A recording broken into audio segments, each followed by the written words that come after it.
Hey, in this video I'm going to be going over the Samsung UN55JS8500 SUHD TV. Not only is this TV incredibly sleek, but it also has an amazing picture and it's ready for the future of HD TV, and I'll get to that later. In order to get the best price on this specific model, I provide a special link in the description below, and you can also see what other people are saying about their experience with this TV. So this one has a 55-inch LED screen and it's edge lit with local dimming. So it's really ideal for a living room setup, and the local dimming is awesome because basically it's going to increase the contrast in specific zones of the TV to get you the maximum effective contrast for the content being displayed. It does this intelligently, and it's just going to really enhance the experience of the content being played on the TV. This one has a 4K resolution, so it's 4 times greater than 1080p. It's going to look crystal clear with 4K content, and for non-4K content it's going to upscale that to nearly 4K quality, so that's a really good feature to have. Now, what Samsung has done this year with all their 2015 models is they've designated them as SUHD. And this is kind of a marketing term that they've came up with, but it actually does really improve the color on the TV. They name it nano crystal technology. It's more of a feature.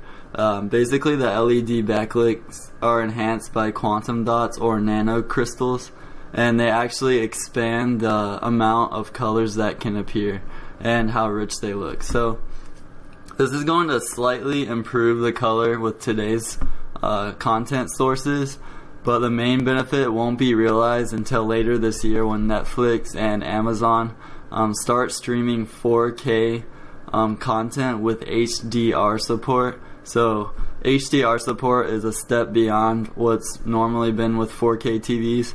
It basically is going to allow for a much larger color gamut and even more enhanced contrast, and this is just going to make the picture like incredible. So that is going to be an awesome feature to have once this content starts becoming more and more available.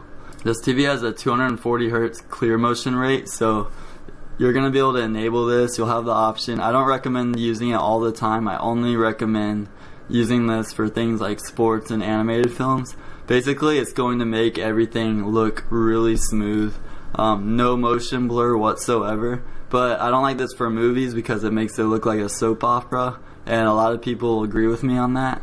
But it's awesome for sports and animated films. So what Samsung has also included is a feature called Peak Illuminator, and this is the same thing kind of. It's like the ready for HDR content, and it's just another feature that's going to enhance the contrast even more with darker darks and brighter whites without sacrificing detail, and this is what really makes a good quality picture.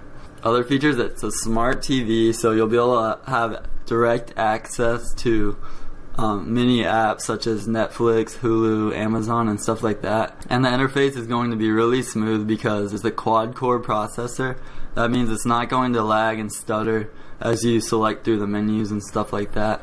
It has Smart View 2.0, so you're going to be able to wirelessly stream content, say from your smartphone. If you're watching a YouTube video and you want to show it on the larger screen, you could just press a button and it'll display that content on the TV. This one has a smart remote with voice commands, and the smart remote, basically you can navigate by pointing it just like a Wii remote. I think pretty much everyone understands how that works. You just point the remote like a cursor and select on whatever menu item you want to select, and it also has voice commands, so you'll be able to open certain apps like Netflix with just by commanding your voice, control volume and stuff like that. So the design is really sleek on this TV. It has an ultra thin profile at 1.2 inches and a very thin bezel in the frame around the screen. That's very thin, and it basically just makes it so there's no border distraction as you watch the TV. The weight is very light, so it's not going to be a problem like if you're moving or you have to move the TV. It's only 41.9 pounds without the stand, and 47 pounds with the stand. It's also a Visa 400x400 hole pattern, so when you're shopping for a wall mount, if you want to mount this TV, just make sure the wall mount supports 400x400 and you'll be good to go. In conclusion, this TV is the perfect fit for a living room. It's future proof for the latest and greatest content that's going to be coming out later this year. In order to get the best price on the specific model, I'll provide you with a special link in the description below, and you can also see what other people are saying about it, so be sure to check that out. If you like this video, be sure to hit the like button and subscribe to my channel.